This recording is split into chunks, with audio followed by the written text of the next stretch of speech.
السلام عليكم إكرام محمد عرالي. وعليكم السلام ولا محمد دية. إكرام أدبن كو سلام ولا waxaan rabay inaan ku weydiiyo hees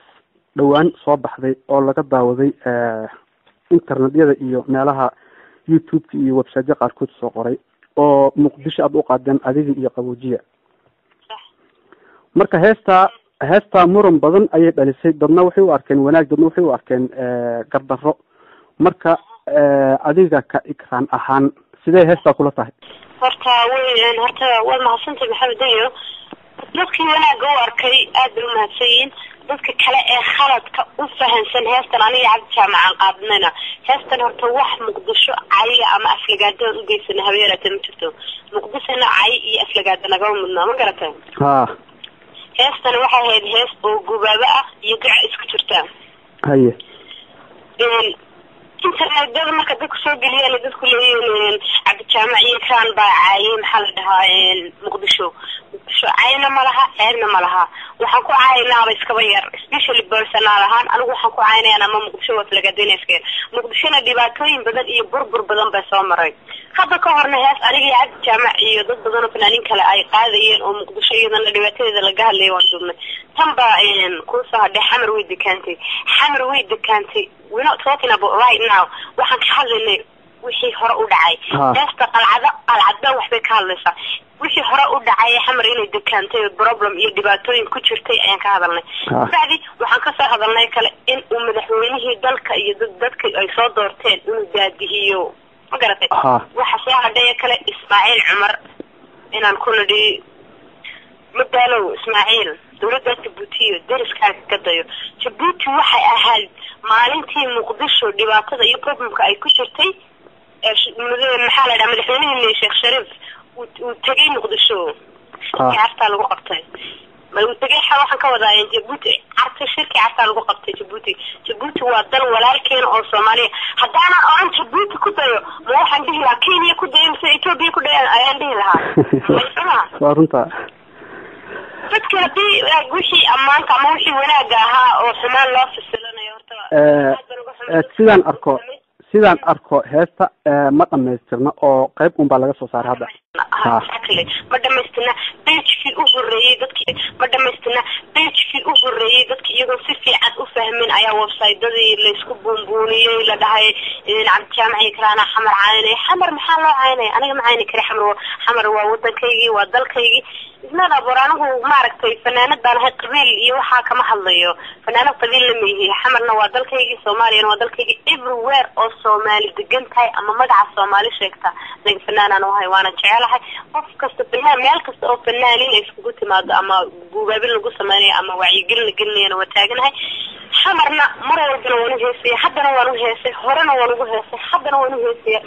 mar walba soo socdana waan u heesay xamarna hadda inay nabad tahay waan ognahay alxamdulillah ilaahay nabadda ha ugu sugado dadkii baa degan dadka u haysta inaan anigu xamar xumaan ama cay ama aan aflagaado gelinayna waalidkeeda ku noo xamar waxaan ka sheegi karaa iska yar haba yaraatee كان عرالي محيين هاست حمر كوعينيسا حمر محل دها سورين حمر هرو بربري حمر سوري حمر سوري ده بربري كوز مركي هاست الله قاضي لما قال له مدحوين ودبعتدي ودن كاسو قرتسا اسو بربريسي وإنا تكساركا هاست marka dhageysatid adigu qofkii ereyada garanay ama hab Soomaali si fiican garanay ama murtida garanay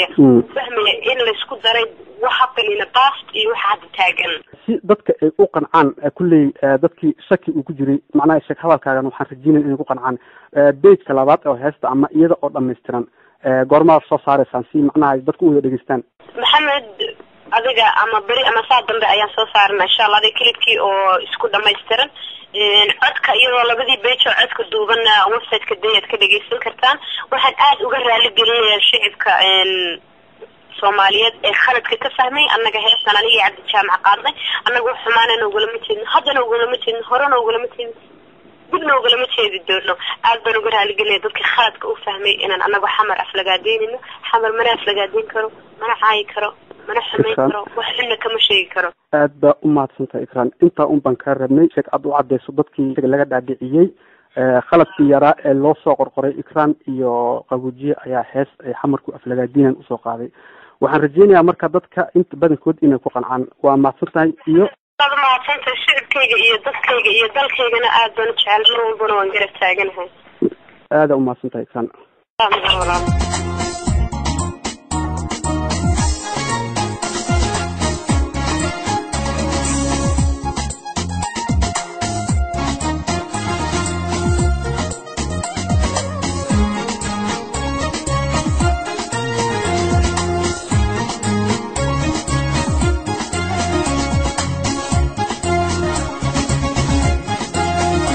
السلام عليكم عبد القوجية.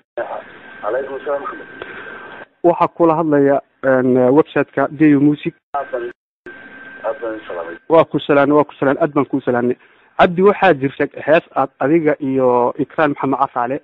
aad soo qaadeen dhawaan oo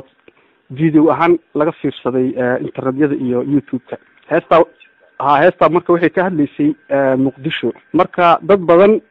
ayaa heesta waxa u fasirtay siyaabo kala duwan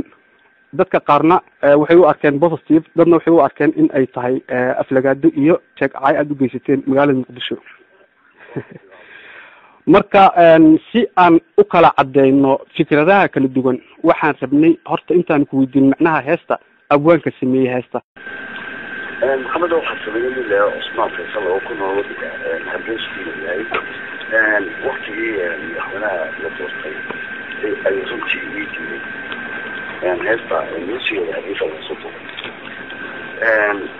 marka waxaan soo waqtiga Hargeysa heesta waxaan jeclaystay markaa Maxamed in sidoo door loo qaado oo diigelin waxayna xalay xasan aan ku diigelin dhibaatadii dhacday Soomaaliya ku dhacday shirkadii ku dhacday in aan ku dhaano madaxweynaha doortay oo soo dadka taadiyo xalay nabadda hoose intaasay heestu iyo madaxweynaha xalay dad waxaa jira in tusaale soo qaatay markii aad leedihiin ku dayo madaxweynaha Djibouti marka macnaha guud oo heesta in magaalada Muqdisho guud ahaan uga hadlaysan iyo arrinta ku dayashada iyo macnaha sheeg fasiraad gaaban leh naga sii Maxamed marka leeyahay ku dayo Ismaaciil waa ninkii sameeyay shirka Cadda ninkii sameeyay intaasoo meelood oo ku diigelay ama ku taageeray Soomaaliya shirarkii ugu dambeeyay waa ninkii ciidamada maxalli Djibouti ciidamada waxay joogaan waddanka Soomaaliya ay nabad ka wadaan marka qofka ama madaxweynaha ama maxalli ninka dawladda dawladeed ee sameeyo wax wanaagsan oo lagu daydaa marka ma oran ku dayo Obama ama ku dayo marka in lagu daydo ninka inuu ku tirnaxaya marka Soomaaliya qofka oo u tirnaxayana waa madaxweynaha Djibouti oo intaas soo shirayay soo dhaweynayay ciidamadii ay joogaan Soomaaliya marka anagu aniga waxaan ugu jeednay diigelin yadin quraadnimo inay ku dhacdo Soomaaliya Muqdisho nabad noqoto Muqdisho inay caasimadaha dunida la tartanto laakiin si loo fahmo ma garanayo dadka aan ka akhriyay internetyada qaar waxa ay leeyihiin maadaama heestan ka horreysay ay usoo qaadeen magaalada Hargeysa iyo heestan ay magaalada Muqdisho usoo qaadeen farqi weyn ayaa u dhaxeeya ma aragtaan farqiga Maxamed Hargeysa Muqdisho adigu ma kala jeclay waxaa jirta hees kale oo aan qaadnay aniga Ikran iyo Nayaasi iyo xalantii kalsoon baado oo odayga siyaasadda ma hadii waqtigaas waxay waqtiga ardayda lagu saxay banka marka Maxamed anigu waxaan ma garanayo laakiin qaali galay hadii anigu adoon suugaan tara waxa jira waxa badan oo dadku ay dhaliilaan laakiin anigu waxaan u arkaa madaxweynaha madaxweynaha maanta soo doortay wuxuu dadkaaga daadiyay ma dhibaato badan baa kusoo dhacday oo soo daadiyay ummadda intaas ay ahayd inta loo fahmay qalabka fuqeed ma garanayso loo fahmay sida ugu maqaala heesta in yar un baa laga soo saaray page-ka labaad ee heesta waxaa ku jira erayo badan oo isugu jira duco iyo ammaan laakiin hadda heesta goormaa soo dhamaystiraysaan iyadoo buuxda dadku wada maqlayaan ku dhamaystirade waxaa page-ka labaad dungora binimayo دقناشو ينبات شروي كلا دنبينو تكو سيمن يحي أنا كنت قايمي مدحوين داعا تدي شعبكو تريلو تكيسا كيراش الدريضة مثالو إسماعيل دولة جبوتي درسكاga kaga qayo marka dimuqraadiyadnimadii lagu isnaato ka uu madaxweynuhu taajisiyo waxay xamar iyo hargeysa iyo jigjiga iyo jabuuti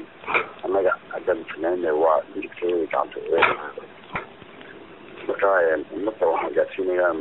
reer suuriya saddex inaad miyo kala noqoto muqdishoan aada iyo aada ujeedayaa aad baad u mahadsan tahay cabdi jaamac qaboojiye waxaan rajaynaynaa dadka ku arkay in heesta qalad ama dhib u arka in ay inta aad sheegtay hadda ay ku qanci doonaan insha allah ninkaan ugu darayaa puntland galmudug somaliland humanity meel kastoo ummadda soomaaliyeed ku nooshahay oo nabad ay ka jirto oo dhib ka baxayo anagu fanaanidan nahay nool kaysana waan ugu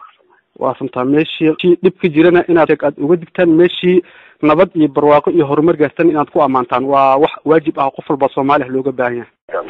aad